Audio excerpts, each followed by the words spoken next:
End of game replay algorithm, part 2. Hi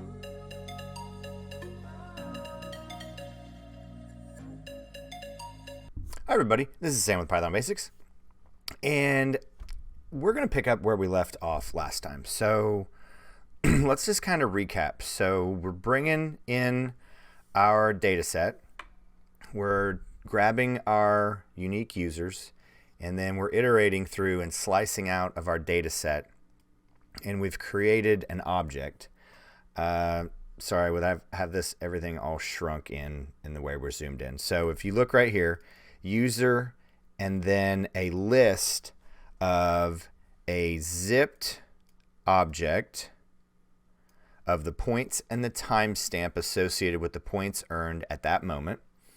And then, let's slide this up, and an enumerated count. So we're going to be using this enumerator here in just a second. So to remind you what the next step is we need, okay, good, you can see that. We're going to come back to here. So we're going to need a way to begin to then this sliding window.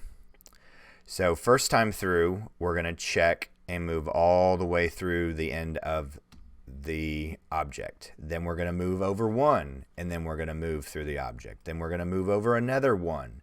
And I should probably have a third one up here for our enumerator, 0, 1, 2, 3, 4, 5. But in our case, we're going to have 4. So 0, 1, 2, 3, 0, 1, 2, 3. There you go, 4 of them. All right, so let's get back here. So, all right, so problem 1 is we then need to, as we move through, we then need to slice our sliced. So how in the world can we do this? So let's comment this out. And we are going to break this up into 3 parts because I want to get through this because this is kind of the trickier thing to see. But once you see it, it makes sense. But it's not easy to see. So we're going to go back and forth on this, and then we're going to do, actually I think we are going to add the limitation of when to break out of the loop, and then we'll do the logic of the decision making. So all right, we're iterating through our user, and then now we're going to go and so now let's just kind of look at this. So we've commented out this. And then now we have another for loop. So for I in sliced, print out I. So let's just start here. So what does this do? All right. So this isn't going to be it. So we need to be, but we have it here. And if we were to do, let's see, print user, run this again. So here we are. But now I need this as the whole thing. So now this is just follow me here. All right.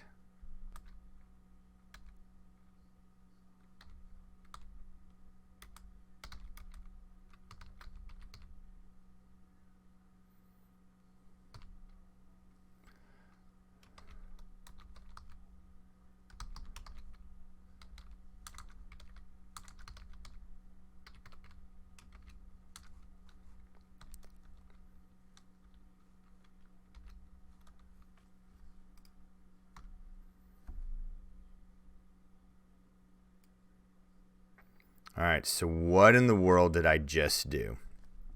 But if we look at this, 1, 2, 3, 0, 1, 2, 3, 1, 2, 3, 2, 3, 3. So what in the world did I just do? All right, so I broke this out, and I'm pulling because in sliced, so I'm using, because if we look right here, let's go back to this part. So this is my zip right here, and then this is my enumerator. So here's my index. So then I'm breaking this out. Let's come back here.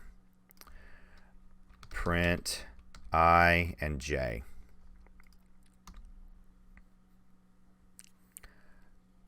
So here's my zipped object, here's my index. So all I did was I then used my slicing technique on our, I should probably name this like joined or something, but actually let's do that so we can be a little bit more, because we did joined, and then maybe we can use slice later. Joined, and then we need to change this, joined. I think in one of my other iterations of this video, I think I've named it joined. So, all right. So I'm breaking this out, and then if I were to change this and change this just a little bit, and I come back over here, because if I were to give this, because I'm unpacking it. So if we look right here, this is a object inside a list that is an integer and a tuple. So when I pass in, and because we're going to need to unpack this again, this is an important piece right here, because we're going to need to then unpack the points and the time later, because we're going to need to begin our beginning point, our time point, and then move through here. So we're going to need to assign our timestamp.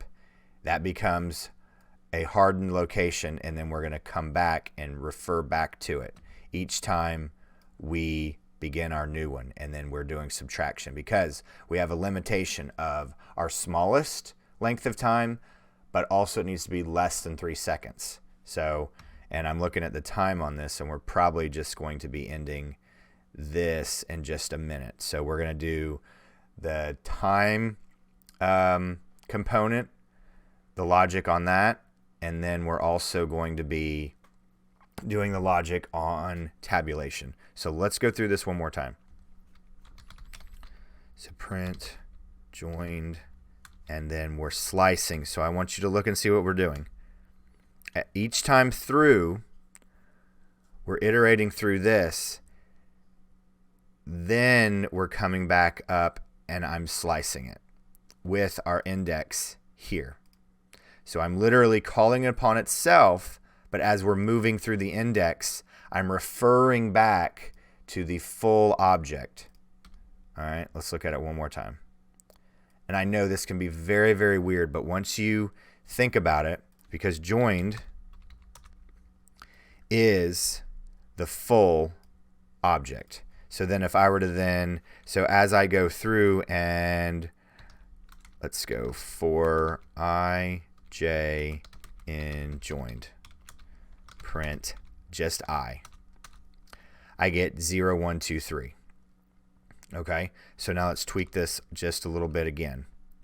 But now, again, joined is the full.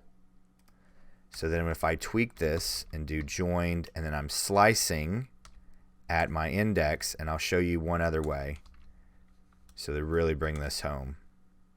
Oops. There we go. You can't see that. Okay. There we go. All 4. All 3 of them, the last 3, the last 2, the last 1.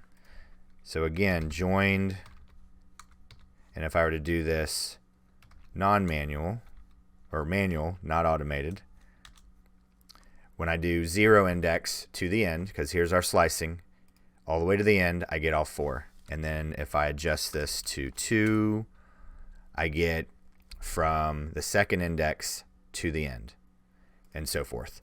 Okay, I think this is a great stopping point, because we're we're a little bit in. But once you get this to sink in and you begin to think about this sliding window, this as a sliding window problem, this becomes a lot easier to understand. And we will be having a third video on this with the logic and the limitation of our length of time of our timestamps, because then we're going to need to begin to do arithmetic on the time from here to here, from here to here. And if it is if at any time greater than 3 seconds, I think that's the limitation. I may have done 2, but we'll look at it when I do it.